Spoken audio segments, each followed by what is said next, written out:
Hi hello welcome back to Deepa's world. ఇవాళ wax చేస్తున్నాను. నా సలూన్లో వ్యాక్స్ చేస్తున్నాను. 2 days తర్వాత సలూన్కి వచ్చినాను. ఈరోజు వ్యాక్స్ చేస్తూ తను థ్రెడ్డింగ్ చేసుకుని వ్యాక్స్ చేసుకుంటున్నారు. ఎందుకో మీకు ఈ ఒక విషయం చెప్పాలనుకున్నానండి ఇవాళ. ఏంటంటే ప్రతి ఉమెన్ అంటే కొందరు రెగ్యులర్గా వెళ్ళే వాళ్ళు ఉన్నారు, పర్సనల్ కేర్ చేసుకునే వాళ్ళు ఉన్నారు. ఎవరైతే కొంచెం పర్సనల్ కేర్ బిజీ లైఫ్లో పడిపోయి రొటీన్ లైఫ్ బోరింగ్ అనుకుంటూ ఉండే వాళ్ళ కోసమే నేను ఈ విషయం చెప్తున్నాను. ఒకవేళ మీకు తెలిసి ఉండొచ్చు అందరికీను, కానీ నాకు చెప్పాలనిపించింది చెప్తున్నాను కొంతమంది గురించి, ఇన్క్లూడింగ్ మీ నేను కూడా అందులోకి వస్తాను.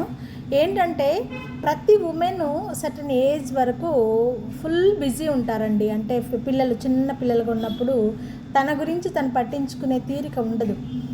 పిల్లలు, భర్త, ఇల్లు, లేదా వర్కింగ్ ఉమెన్ అయితే నేను ఇక్కడ చూపిస్తున్నాను చూడండి, హ్యాండ్స్ చూపిస్తున్నాను 2. ఏంటంటే ఒకటి చేసిన తర్వాత ఎలా ఉంది, హ్యాండ్ చేయకముందు వ్యాక్స్ ఎలా ఉందనేది నేను చూపించాను. కానీ మ్యాటర్ వేరే చెప్తున్నాను ఇక్కడ. ఖచ్చితంగా చేసుకోవాలండి. సెల్ఫ్ కేర్ అనేది ఉమెన్కి, ఎస్పెషలీ ఆడవారికి చాలా అవసరం అండి. అలా చేయకపోవడం వల్ల ఏమవుతుందంటే తన గురించి తను పట్టించుకోకుండా తన ఒళ్ళు పెంచేసుకొని ఆరోగ్యం పాడైపోయి అందం తగ్గిపోయి, అంటే అందం అని కాదు కానీ కొంచెం అలా అవ్వడం వల్ల కొంత వయసు వచ్చేసరికి సెల్ఫ్ కాన్ఫిడెన్స్ మనిషిలో లోపిస్తుంది.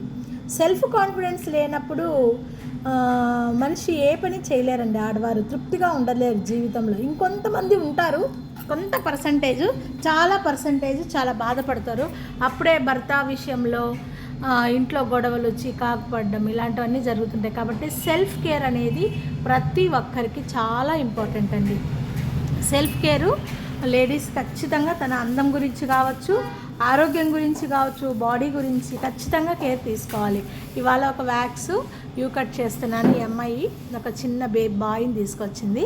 ఈరోజు నాకు ఒక వండర్ ఏంటంటే, వాళ్ళ అమ్మకి హెయిర్ వాష్ చేస్తూ సర్వీస్ చేస్తుంటే ఏదో చేసేస్తున్నారని మన్స్ బాయ్ చాలా ఏడుస్తున్నాడండి. నాకైతే చాలా ఆశ్చర్యం అనిపించింది. చూసారా, అంత చిన్న వయసులో కూడా తన మదర్కి ఏదో జరిగిపోతుందనేసి అబ్బాయి ఫీల్ అవుతున్నాడు. నాకైతే చాలా ఇదిగా అనిపించింది. నేనేం చెప్తానంటే చూడండి, ఈ అబ్బాయి ఫోటో పెట్టాను ఇక్కడ. నాకైతే చాలా నచ్చేసాడు. అంటే వేరే విషయంగా ఏడవట్లేదు, కానీ మా అమ్మని ఏదో చేసేస్తున్నారు అని నేనే చైర్లో కూర్చోబెట్టించి వాళ్ళ అమ్మమ్మ నాన్నమ్మ తీసుకొని ఉన్నారు. చూడండి, యూ కట్ చేశానండి ఇవాళ. చాలా బాగా వచ్చింది. ప్లీజ్ అండి, నా ఛానల్ మీకు నచ్చితే లైక్ చేసి, షేర్ చేసి, సబ్స్క్రైబ్ చేసుకోండి. మీ సపోర్ట్ నాకు చాలా అవసరము. అర్థం చేసుకుంటారు కదా. Thank you so